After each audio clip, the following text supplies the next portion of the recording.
Welcome to just yet another very exciting edition of Sports Talk here on Atlantic Television Network. It's nice to be back, and making the headlines this hour, new president emerges in the Nigerian Tennis Federation. Coming in from Formula One, McLaren driver claims world title lead at the Mexican Grand Prix. Real Madrid extends lead with the crucial El Clasico victory last night. Details of these and many more will be yours when we do return from the break. Stay with us. Feyenoord gaat door!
Welcome back. Sports Talk. Mike is here.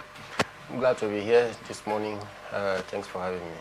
Let's get started, and we'll start in basketball, where the Federation has announced an adjustment to the match day schedule for the 2025 Nigerian Basketball Premier League playoff final here in Port Harcourt. We can tell you that the division followed a pre-game meeting held on Sunday, October the 26th, between the League Management Committee, match officials, and team representatives, including Rivers Hoopers, Kano Pillars, Nile University, Nigerian Customs, Lagos Legends, and the Boko Chiefs. Due to travel delays, Kwara Falcons and Hoops and Heat Reed were absent, but they are expected to be there this morning, having arrived very late last night.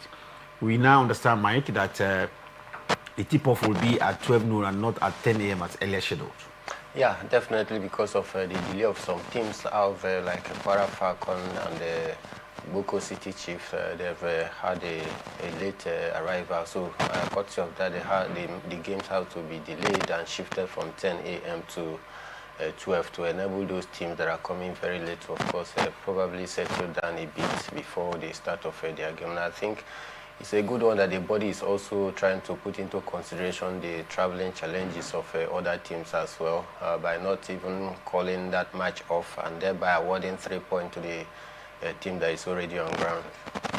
Well, 4 matches per day and 2-hour break between the games. This is looking very hectic for the teams.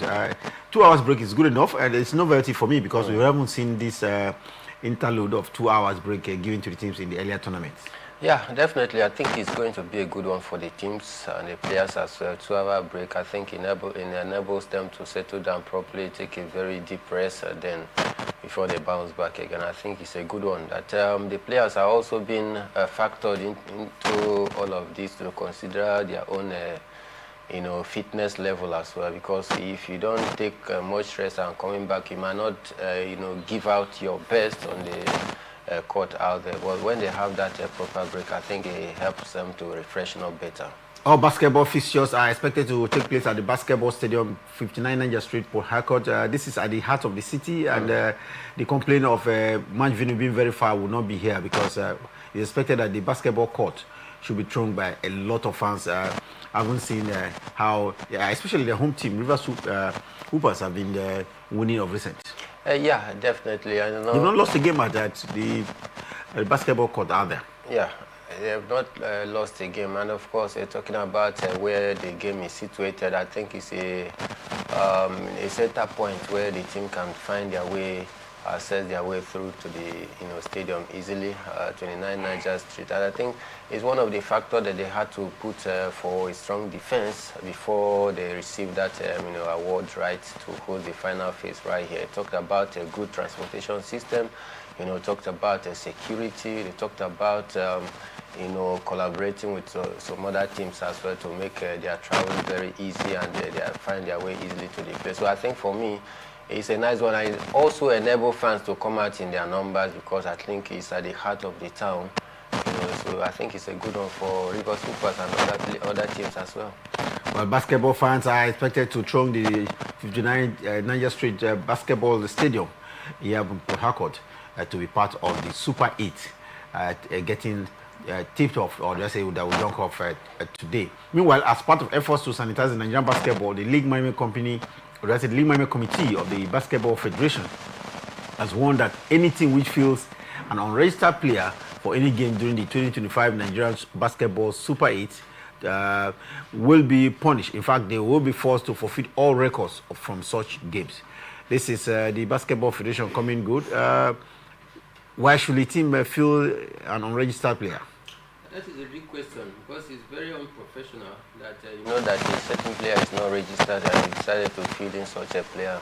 Maybe they bought the player very late and couldn't find their way to register, but then it still doesn't make any sense at all. So I think the body has taken a very serious step that anyone caught in this act of fielding a player and not the register will forfeit every record. And I think for me, it's a good one. It's going to balance more like a fair play to other teams also, because you can't just throw a team where you do not register such a player. I think for me, for we to have a professional way of running the league, such measures must be put in place in order to make it professional. Well, we understand that all of 15 registered players will be part of the playoff, but now it has been restricted to just 12 players per team, and I think this is a global standard, 12 players representing a team in a tournament. Yeah, definitely, and this global standard, that's what we must stick to. We can't, try to carve out a separate, idea from what it is globally, because it will not add to our own strength, even if we make it to the continental stage. We must stick to the rules of the game. 12. Instead of expanding the figure, that is what is obtainable globally. Every team of basketball coming for the Super 8 are expected to register 12 players. Unregistered players will spell doom for the club side because the points will be deducted, and as if that is not enough, all records in course of the game will be deleted as well. Meanwhile, former Speaker of the Delta State House of Assembly, Victor Che, has emerged as the newly elected president of the Nigerian Tennis Federation following the 2025 National Sports Federation elections that took place at the weekend at the MKO Abiola Stadium in Abuja. He secured 11 out of 12 votes, while Yusuf Dati was elected unopposed as vice president of the Tennis Federation. It looks like the wars are over at the Tennis Federation. It looks so, and it's what we've been praying for, because there need to be calmness, there need to be peace and harmony within the runnings of the Nigerian Basketball Federation for it to move forward. If the house, is divided against itself by popular scripture, then the center will not hold. So for me, I think those leadership thoughts has lingered for a very long time, and it's not really helping the development and improvement of basketball right here in the country. Let's hope that with the emergence of a new, people in the helms of affairs, we are going to at least restore back the pride of our place in terms of, basketball right here. Basketball Federation of Nigeria now under the leadership of Oche, and let's look at his priorities. He's talking about trying to get at, the federation to harmonize calendars with the coaches and the players. Tennis in the past used to be one of Nigeria's fortress. You remember the days of Nduka Dizo, but thereafter we've not had an established name that has been around in tennis for a while across the continent of Africa, and not to talk of on global stage. Under the leadership of Oche, can we see an emergence of a new tennis star for Nigeria? Definitely, I think so, because it's one man that I think he has a proven track record. So I believe with the wealth of experience that he has garnered, he's one man who also truly loves sport for what it is. I believe he has what it takes to, of course, bring back that developmental programs within the Tennis Federation. While Tennis Federation of Nigeria is looking at discovering a new star, we of course know on the global stage, Yannick Sinner. Yes, Yannick Sinner is fought back from a set down to claim his fourth title of the season with victory over Alexander Zverev at the Vienna Open final. World number one in tennis continues to show why He's right now on a 21-match winning streak. Definitely. Yannick Sinner, any day, anytime, he's one of the players that you can stick out your neck and say, yes, he's surely going to win a particular tournament because of his record, because of his progress and improvement thus far. I mean, since he came back from that 3-month ban, last time, and I think he's been able to improve. You don't expect him to just ride easily to other names like Carlos Alcaraz that have been there even before he went on 3-month suspension cost of that doping saga. Since he came back, I think he's been able to build on his past achievement. And today we are seeing the result, 4 titles for the season so far. It doesn't come easy, and that is why he remains one of the best as we speak in the world of tennis. Talking about Yannick Sinner being one of the best, he lost in the first set, but he was able to come back 6-3, 7-5 in the second set in just under 2 hours and a half. Yannick Sinner's second title of the month, having won it at China Open at the start of October. We also see him see out the last Grand Slam of the year. What do you think? Yeah, I think he's possibly going to see out the last calendar of the year, and as they prepare for January big, opener, most of the players are taking their time out, of course, to wrap up a few points and then prepare massively for next year, which is just by the corner. Well, let's hope that there will be some kind of serious challenge for Yannick Sinner. Like we mentioned, he's got his 4th title this year. Meanwhile, let's look out for the youngest on the ATP tournament, 500 champion stuff. We have Joan Fonseca from Portugal. Yeah, definitely become the 3rd player, youngest player to win the crown since the inception of the game in 1990, which is a very massive record for Fonseca, who also became the first Brazilian to win the title above ATP 250 event. So I think it was a record, making one for Fonseca. And I believe if she continues to improve from what we've seen of her game of late, then she might just be the next big thing in the world of tennis. Big thing in the world of tennis. We saw him take that title from Gustavo Guerrero, another Brazilian as well. Still in tennis, Belinda Bencic has claimed her 2nd WTA title since becoming a mother by beating Linda Noskova in the Pan Pacific Open final. Bencic, who is now 28 years of age, has now won 10 WTA tournaments and lost the final of this event to only Agnieszka Radwanska at the straight sets about 10 years ago. A mother and now a title winner. Yeah, she has been a great player. It's just that consistency is in the major challenge to her game. You expect her some time to build up on an impressive outing, but then when the next competitions come calling, she just can't make it to even the first round. So it's been a mix of fortune for her, because she's been blowing hot and cold, but this time around I think she did really did the needful to make sure that she won this particular one. Belinda Bencic over Czech Republic's Noskova, 6-2, 6-3, straight set win there, and of course emphatic if you ask me. Meanwhile, Bencic's other WTA title this year came out at Abu Dhabi just about 10 months after arrival of her very first child, and less than 4 months since her return from more than a year out on maternity leave. We say congratulations to Belinda Bencic, former world number 4 in the 2020, if you remember, returning to sport only after 4 years, and she has now dropped in terms of ranking 1,213. That looks a whooping unfamiliar area for Belinda Bencic, but you hope that she will now jump up at least by 13 position in the latest ranking expected tonight.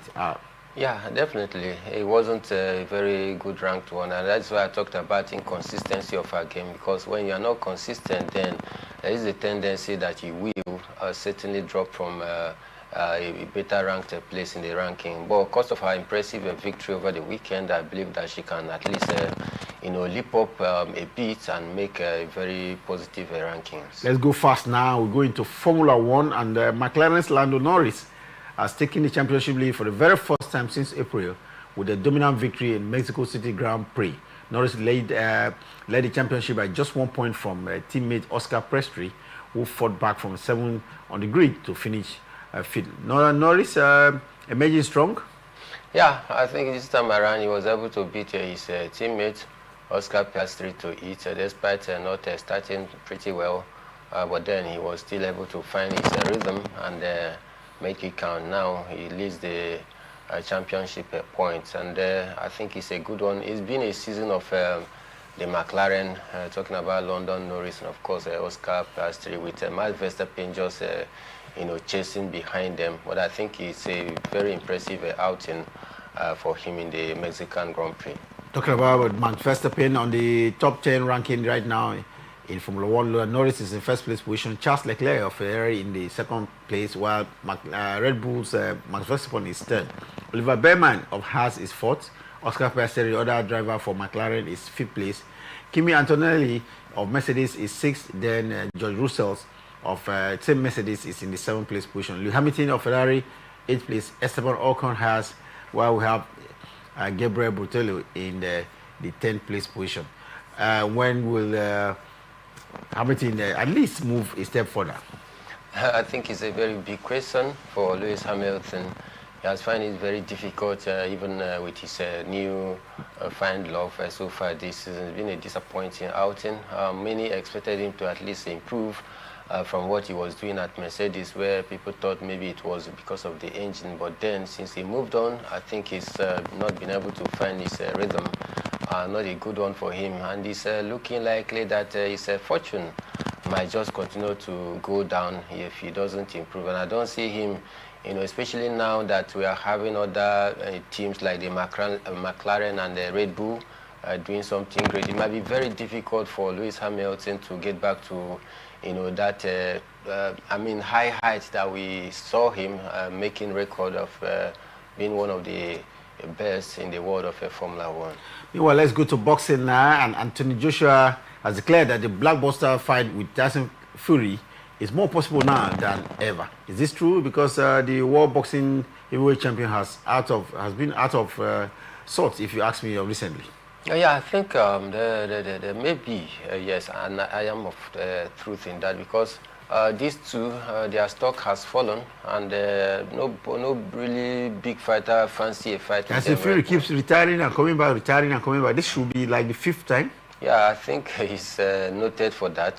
This is the fifth time that he has retired and still come back. Now he's beginning to talk tough ahead of next year, or possibly by December. But then, this for me not the kind of fight that so many boxing followers want to see, because at the peak where people expected this all British bout to take place, the fans couldn't enjoy that. Not now that their stock has fallen, that they want to revive that rivalry. But then it's still much possible for both fighters to see if they can be able to relaunch their way back into the top. Talk about relaunching their way back to the top. Nigerian British boxer Anthony Joshua needs a bigger opponent to launch his return after consecutive losses. Definitely, because it was a very devastating loss after losing all his bet at a time that he was still able to build something out of nothing. He built from the scratch to, of course, hit to the last fight against Daniel Dubois, and many thought he was going to be another, big stepping stone for him after that impressive build-up comeback after he lost his all belt and title. But then he suffered yet another devastating defeat in the hands of Daniel Dubois. Ever since then, I think he's gone back to his shelf, but he was still training very hard. So for me, I think if he truly wants to get back to that big echelon where we reckon him before, then he needs to take on a big opponent that are serious, and not Tyson Fury, which for me I do not see him being serious, because you can't retire 5 times and comes back anytime you feel like. And I think for me, Anthony Joshua, he needs a heavy fight, maybe some of the big names, before anybody can be able to take him serious. Well, we'll have to take a break at this point. We should return back in the jiffy, and when we do return, there is a lot to talk about, especially in the Nigeria Premier Football League, where there was most interesting results at the weekend, with home teams benefiting from the fixtures.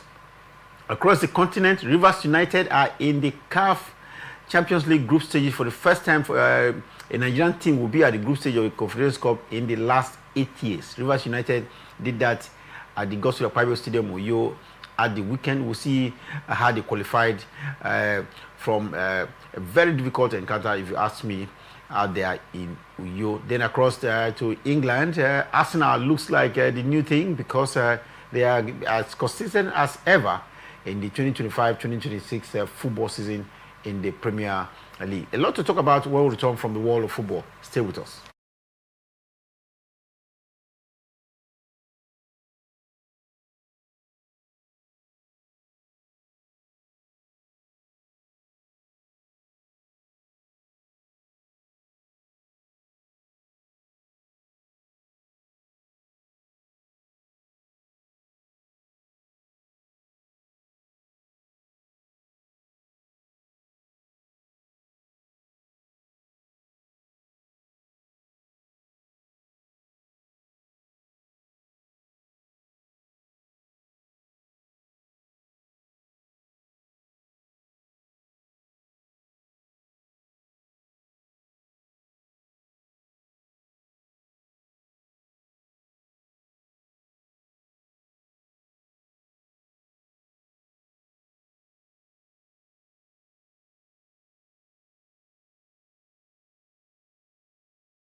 Welcome back. It's Sports Talk here on Atlantic Television Network, and Mike is still here. Together, we're bringing you up to speed with the latest happening around the world of sports. We told you earlier how the Tennis Federation has a new leadership and they're expected to deliver on the tennis aspiration for fans here in Nigeria. Uche is now the new president of the Tennis Federation of Nigeria.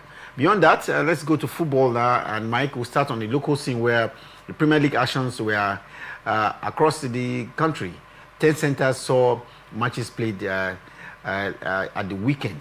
Abia Warriors at their own stadium dispatched Barrow FC by 2-0. Imama Mapakabo and his boys are trying to show that yes, they have something at stake after crashing out of the continent. Yeah, definitely. For Imama Mapakabo side, I think it was a good victory for them against the newly promoted team. And I think for me, it's been a good outing for Imam Apakabo since his appointment, though not 100% record that he has kept so far, but then I think he has been able to uplift the clubs from where they were down to where they are this time around. And I believe going forward, he can just build on that positive result in their next game. Talking about positive result, it couldn't have been any better than 2-0 win for Warri Wolves. They beat Bayelsa United by 2-0. Bayelsa United, a team that travels well, but their neighbors, Warri Wolves, spanked them by 2-0. Yeah, for Bayelsa United, I think it's not a good one for them. But then, just mention it's their neighbors. Maybe they understand their pattern of play better, and that is why they were able to down them by such a number of goals. But then, I believe they can bounce back because for Bayelsa United, I think they are seated on the 16th position on the log because of that defense. I believe in their next game they will do everything possible to at least get themselves up from that disappointing defeat. 3SC of Ibadan had their stars dimmed by Wiki Tourist. Twice this happened without them scoring a goal. Wiki Tourist 2, Shooting Stars of Ibadan 0. Yeah, for Wiki Tories, I think it was an impressive result for them. It helped them to move up the ladder. They are now seated 13th on the table, and I think for me it's a good result for them. There was a couple of draws at the weekend in the Premier League here in Nigeria. Rangers International were forced to a goalless draw by Kwara United. Yeah, not a good result for Rangers International. Rangers, since last 2 seasons where they won the league, I think it has not been a very easy one for them. Last season as well, it was all struggle all throughout. This time around, they've not also started very well in the league because they are seated far away in 6th position on the log and 12th position on the log rather. So it was a very close margin, the point that separated them, and of course Kwara United before that game. But then Kwara had to capitalize on some of their mistakes to, of course, punish them. Kun Khalifa, they were dropped. In fact, they dropped 2 points at home because Insurance of Benin forced them to a 1-1 draw. Good one for Insurance of Benin. For Kun Khalifa, I think they are still trying to learn the rope of playing the trade right here in the top flight division because they are among one of the newly promoted team for this season. Plateau United beat Eyimba International by 2-1. It looks like Eyimba doesn't travel well. Eyimba has been a very, very disappointing start for Eyimba. Don't forget, last season it was a poor finishing for them in the league where they even failed to make a continental spot. This season, they have not also started on an impressive note. They are seated 9th on the log right now, and it's not a good one for them. They are not a good travelers at all. And I tell you, they need to build on their past achievement. They must go far this time around. If not, I tell you, they might still not qualify for the continent yet again. Katsina United pipped their neighbors, Air Caribbean Warriors, by 1-0. Good one for Katsina United. I think for Katsina United, it can just get better for them because they are seated 6th on the log right now with 15 points after 10 games played. If they consolidate on this result next weekend, then they might just move on to either a 4th or 3rd position. Kano Pillars play at their new home ground, first home ground. Were beaten by Niger Tornadoes 2-0. Niger Tornadoes getting all 3 points away there. Will you say the punishment given to Kano Pillars is beginning to reflect? Definitely, because they play their games now behind closed doors. Not even a single fan is allowed, courtesy of that disappointing showing of their fans 2 weeks ago when the fans invaded the stadium to attack match officials, including players. So I think it's really affected them negatively. They might just be fighting for relegation this season because it has been a very disappointing start for them so far. They are seated 18th on the log right now. 18th? Yeah, Kano Pillars are seated 18th with just 8 points after 9 games played, and that is how poor they have started the league with. Well, I think they have to bear the brunt of their actions at their own ground where they will actually attack the visiting team. The fans too are bearing the brunt. They won't watch the team at least for the rest of the season. Meanwhile, one fixture that was supposed to come up last night didn't because of the team taking part in the CAF Champions League group last preliminary round match. Talking about Rivers United, they will now have their fixture against the Ikorodu City at their own stadium here in Port Harcourt, moved to Wednesday. What do you expect from that fixtures, Rivers United versus Ikorodu FC? For Rivers United, I expect them to build on the positive outing in the continent, where they had to overturn that 1-0 deficit to win their counterpart 3-1. So I think the confidence level of the players will be high against Ikorodu City to take all 3 points and to continue to closing the gap in the league table. Talking about Rikshadow fixture from last weekend, Ikorodu City will now take Rivers United on Wednesday. Then on the 5th of November, Nasarawa United will take on Remo Stars that was involved in yet another CAF Champions League last preliminary match at the weekend. Talking about Remo Stars, Mike, reminds me of their ouster from the CAF Champions League at the weekend with an aggregate score line of 7-1. That is on Nigerian. If you ask me, for a Nigerian team to be eliminated from a competition with a whooping scoreline of 7-1. At the weekend in South Africa, they were beaten by 2-0. Sundowns of South Africa beat Remo Stars by 2-0. Earlier in Nigeria, a week before, it was 5-1. It looks like they improved on their performances, if you ask me. Yeah, improve on their performance, but then despite the improvement, they were still being beaten. It's just that the scoreline was a little bit respectable compared to the first leg where they suffered a 5-1 defeat at home. Not a good outing for Remo Stars this year in the continent for Nigerian teams. It was a very disappointing outing for them. And shortly after that 5-1 spanking, I listened to some commentaries and articles on the reason why Remo Stars did not perform very well. Some tailored it or narrowed it down to some, challenges within the league, and the inability for our teams to retain their best players when the season is over, because players are trying to find, maybe foreign adventure to get a better pay. Some talked about how our league is structured, how they are not well paid, and that is the reason for players' exodus in the league. So I think a lot of factors responsible for the disastrous outing of Remo Stars, and it tells how our league truly need to be improved if we must catch up with the likes of South African leagues, Algeria, Tunisia, and the rest of the leagues, doing pretty well right here in Africa.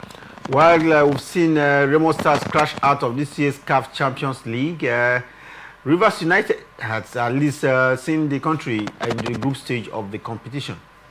Just before we get to Rivers United's fixture at the weekend at the Godswill Akpabio Stadium in Uyo, right now Remo Stars have crashed out of the competition, but they are $100,000 richer from taking part in this year's competition. $100,000 should be good enough for them to improve on the 14th of the team, at least for next season. If you ask me, yes, it should be good enough to improve on the squad. But then I think the squad prior to even heading to the Champions League, I think they were one of the team right here in the Nigerian Premier Football League that you may want to beat your chest and say at least they have. It's not about the Nigerian standard. Yes, they are standing by Nigerian standard in the last few seasons now. We want to see a team built good enough for the continent to compete at the continent. Right now, they have crashed out of the continent, and only Rivers United managed to get into the group stage for the very first time in 8 years. And right now, that definitely will affect our rankings, and we may just not have two teams next season, going into either the group stage of the CAF Champions League or even the Confederations Cup. Definitely, it will affect us because of the point coefficient. It might just affect Nigerian teams, the numerical number that would have been produced because of the point coefficient. It might even lead us to drop down by not producing 2 or even 3 teams, and that is how bad it is for our team. If not for the resilience of Rivers United, I don't think we should have been able to meet up with the point coefficient that even enabled us to produce a various team in the continent of Africa. And for me, it is the reason why we must improve our league, because not just going out there and being eliminated. You're talking about improving the league, and we've seen a team now, Remo Stars, earn $100,000 from taking part in the CAF competition. They had $50,000 before starting the competition. They had another $50,000 at the end of the preliminary rounds. Now they will be given another $50,000, so $100,000. That should be enough to fortify the team itself. Definitely, it's not enough to just enter into competition and get this money, but you must fortify the team. And if you look at the South African teams, the Tanzanian sides, the Moroccan side, and of course the Algerian side that always go far and win this competition, they do not have just their local. They fortify their team with foreign players, and not just on the continent of Africa. They can as well go to Asia, they go to South America and get, fortify their team. And these players help them to go far.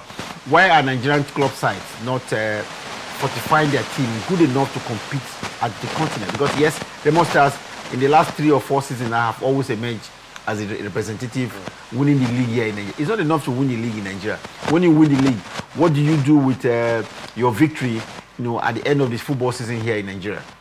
The thing is that Remo Stars, a privately owned club, is built in a way and manner that they just want to maximize a profit, because it's a privately owned club. It doesn't get any sponsorship from the state government. So you expect them after, putting a good team together, and that is why they have the academy. After the whole thing, they find some of their best leg. They export such players out and make good money, and that is how they get to run the club, because they don't enjoy the luxury of having state support, financial support. So it's more like a business-owned, club. They make money from it and then get to export players.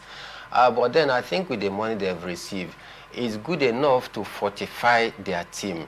The reason why I look as though our team performs badly whenever we get to, the continent is that other leagues like South Africa, they pay better, all right? And that is why they go out, scout out some of the best players within the African leagues and even beyond Africa. We are seeing some Brazilian players there. They get to sign these players, pay them huge, and they remain there. But in our Nigerian Premier Football League, it is not that way. And that is why I keep saying that you see a player being a top scorer for this season. The next season, you will not see such player. So then, the money Remo Stars have is good enough to at least fortify the team and continue to challenge for the next. But like I said, I think one of the major limitations that they have is not just buying players to fortify the team, because those players will not stay. They want to make money. Talking about players and the fortunes improved by the club side, I think the Nigerian Football Federation as well need to improve on the fortune of the teams, because like we're saying now, if the coefficient is not good enough, which I can be sure that it will not be good enough for us to have two teams for the next season, that will affect the coefficient for the federation itself, because that's not good enough. We are entitled to two. And if we had to drop into one, at the stage you may not get at all. So I think the Nigerian Football Federation, in conjunction with the league management company, must come out with structures, processes that will ensure that Nigerian teams continue to remain top at the continent. Yes, it's talking about remunerations. How can we improve on the remunerations of the players? And beyond that, do we have the facilities, the structures on ground? I doubt, because some of the playing surfaces is not good enough. And when some of the teams that come off a good playing surface come here, they as well use that to their advantage, especially winning at home. But for Remo Stars, conceding as many as 5 goals here in Nigeria looks suspect. Of course, they didn't play at their own home ground. They had to play that game at the MK Abiola Stadium because of the quality of the turf they had back at their own home ground. So let's see. Rivers United is still trucking on into the group phase of the competition. Mike, they went to Mozambique. They were beaten by 1-0 by the Black Bulls of Mozambique. But at the Gospel Aquaebo Stadium at the weekend, we saw Rivers United score 3 goals past their counterparts from Mozambique. And this is the first time Rivers United will score more than 1 goal in a fixture, and they scored 3 needed to see them qualify into the group stage after 8 years of a Nigerian club side not being at the group stage of the CAF Champions League. A good one for Rivers United.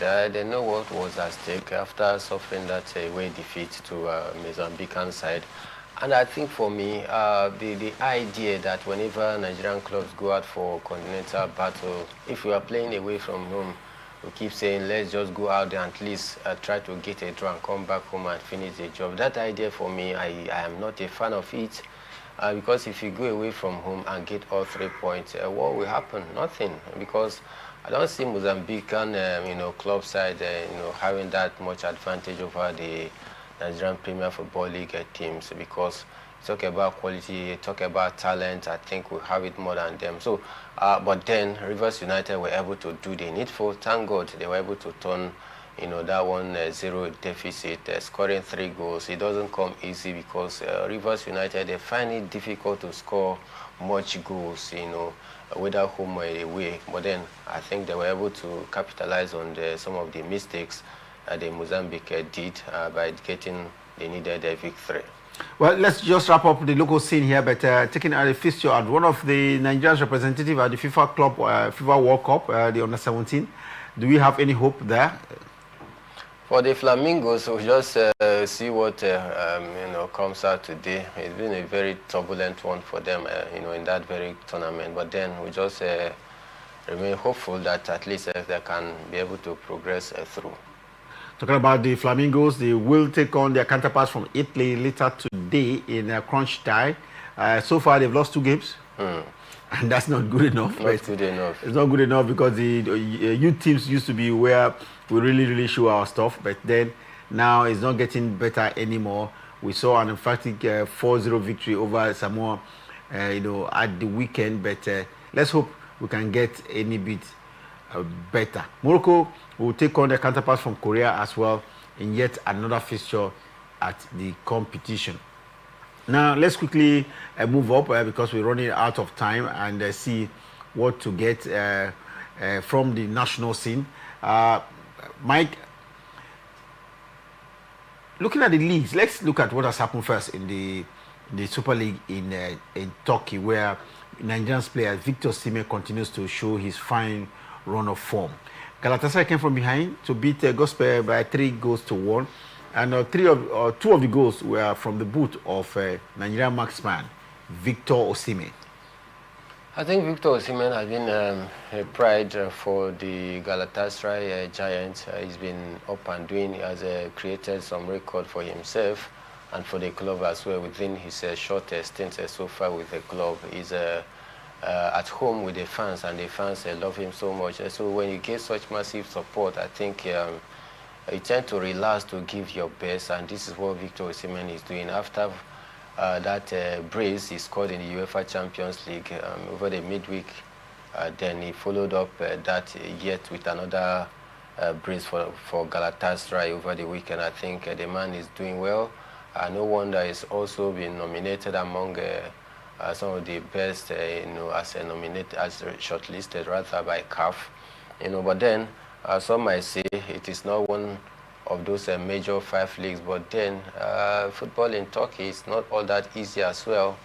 And one thing remains that Galatasaray is one of the biggest clubs, and Victor Osimhen is the man, is a marksman leading the line for them and delivering on the results, scoring goals, which is what he was brought to do. And I think for me, he's having an impressive season with the Turkish Giants. Victor Osimhen having an impressive season. We have yet some features coming up for the Super Eagles, and Nigerians are praying he remains injury-free.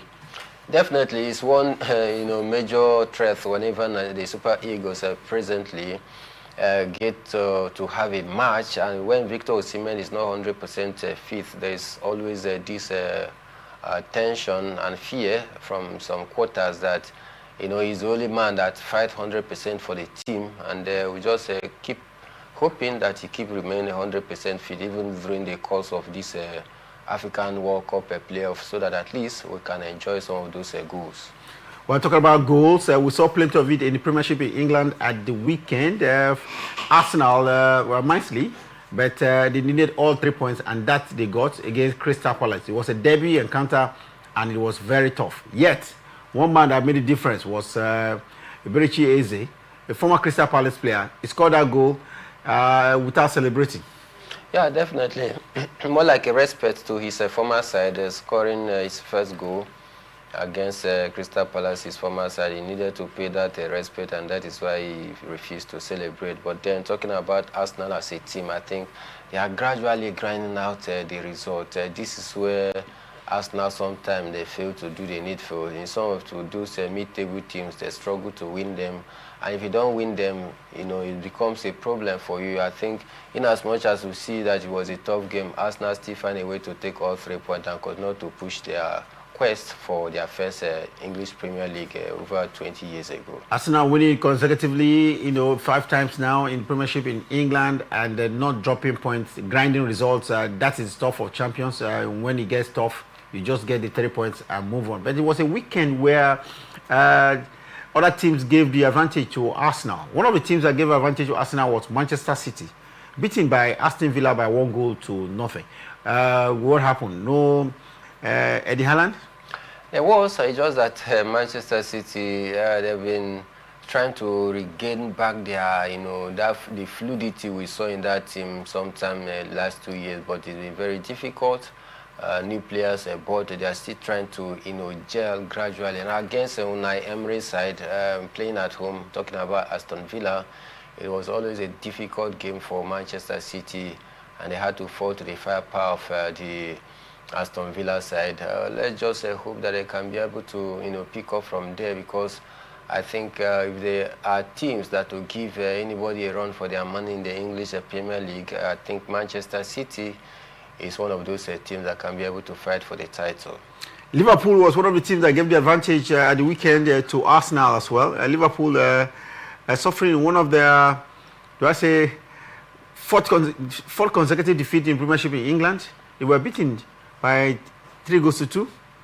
Yeah, not a good one for Liverpool at a time where, after their impressive victory in the UEFA Champions League against their opponent, we thought maybe they are back to their winning ways, but then just at the time where you say Liverpool has started winning yet again, they now suffered yet another defeat, handing that Arsenal that advantage yet again.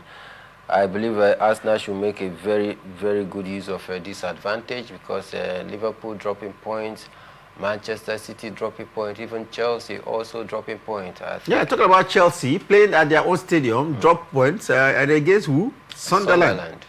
Yeah, against Sunderland. Even when they took the early lead, we thought, it was going to be a goal rush for the English Premier League side. But then Sunderland find their way back into the game by drawing level, and then again struck that late minute goal that was more like a dagger stabbed in the hearts of Chelsea fans, and they took all 3 points.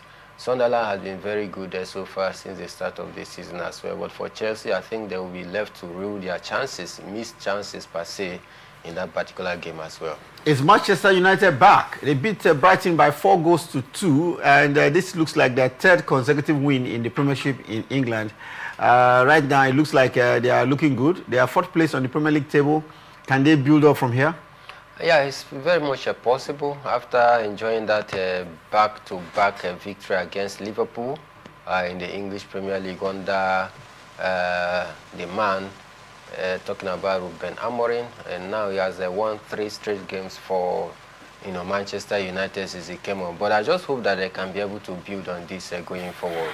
Okay, let's go to the La Liga in Spain. There was the El Clasico, the first for this season at the Bernabeu. Real Madrid scoring twice, and FC Barcelona could only manage to score once. But after the encounter, that spirit of El Clasico reared up. There was a lot of pushing and jostling, and I expect the La Liga to punish in the days ahead.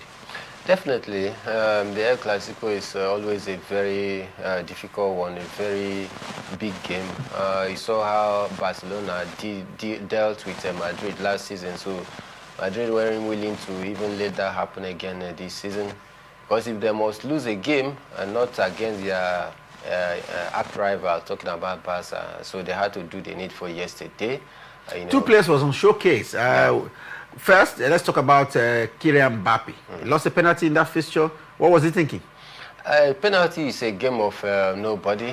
Even the best players of this world, we've seen them throwing away penalty, likes of Cristiano Ronaldo and Lionel Messi. They've lose penalty before, so it's just a part of those games. I'm talking about players that were on showcase last night at the Bernabeu. We saw the young Barcelona player, involved in a lot of scuffle. He didn't have a particularly good game of the night. What do you make of it? Well, I think the youngster Pedri, one of the best midfielders presently in the world of football, but then I think it was disappointing seeing him getting that matching order in that particular game. Not a good one for him at all, and for the rest of the team, because he's one of their key players so far this season. Well, it's very disappointing there, and we just hope that FC Barcelona will find a way to bounce back, but it's now 1 down for them. Real Madrid getting the better of them in the very first fixture. We saw Osasuna lost at home, Celta Vigo beating them by 3-2. While at the weekend, then it was a 6-goal thriller between Girona and Real Oviedo. 3-3 ended, at the weekend in Spain. We saw fixtures as well in some of the fixtures in the other leagues across Europe, especially in the Italian Serie A, where Torino beat Genoa by 2-1. Roma lost at home. Verona beating them by 2-1. It was a surprising result to me, if you ask. And we saw Lazio as well beat Juventus by 1-0. Earlier, Parma had drawn with Como Well, Udinese beat Lecce by 3-2. Inter Milan were roundly beaten by Napoli 3-1. It did end in that fixture. I haven't seen AC Milan play a 2-2 draw with Pisa. In the Bundesliga, Bayer Leverkusen got all 3 points against Freiburg because they beat them by 2-0. The Eintracht Frankfurt beat Empoli by 2-0. And it looks like that's the much of the results we can bring to you on this edition of the program. But just before we run out of the Bundesliga, Bayern Munich beat their opponent away by 3-0. An impressive result there for Bayern Munich. And that will be it as we wrap up the show. We'll be back at 6 p.m. Nigerian time when we'll bring you some of the results, especially that took place in the French League One, and of course comprehensive results from the other top 4 leagues in Europe, the Premiership, and of course the Spanish La Liga as well. What to expect this evening? Well loaded here on Atlantic Television Network. Mike, your last word because we have to run. Yeah, I think we need to be up and doing. The Nigerian Basketball Federation having a new leadership. They must chart a course forward for the. Talking about Tennis Federation. Yeah. Okay, talking about basketball, we all have to. If you are watching around, at least the South at 12 noon today, it will be the Super 8 at the basketball court. Some of the best basketball team in Nigeria, 8 of them will feature at this tournament. Until then, 6 p.m. where we'll bring you updates of some of the matches that are being played at the basketball court. Remember, there is peace and unity out here on Atlantic Television Network.